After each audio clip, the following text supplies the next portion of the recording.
Marcus became an unexpected hero of No Nut November. Marcus was known among his friends for his wild social life and had a reputation for being a bit of a party guy.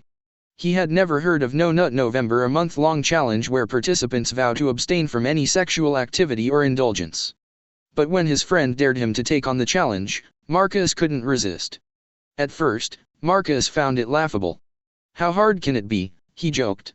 He thought a few days of restraint would be easy enough. Yet, by day 4, he felt the pull of temptation. Social media, movies, and even simple conversations seemed to carry innuendos that never bothered him before. Soon, he was realizing that staying focused was harder than he had anticipated. His friends kept teasing him, sending memes and updates about others who had failed early in the challenge. Marcus was determined not to break. To stay on track, he began taking up different activities to distract himself. He signed up for the gym, dusted off his old guitar, and even started meditating. By the second week, Marcus found himself reflecting more on his priorities and goals. The challenge had evolved from a joke to something deeper, as he realized how much of his time and energy he'd previously spent on fleeting distractions. By the third week, Marcus was unrecognizable to his friends. He started volunteering at a local charity, invested time into a new business idea, and even reconnected with family he hadn't seen in a while.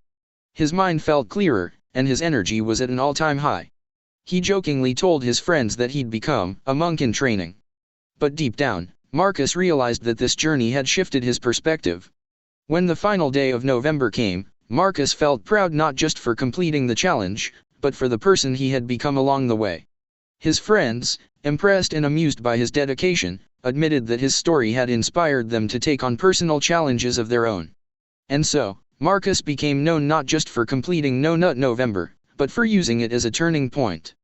Though the month ended, Marcus kept many of his new habits, finding that the real victory was the self-discipline, focus, and personal growth he had gained.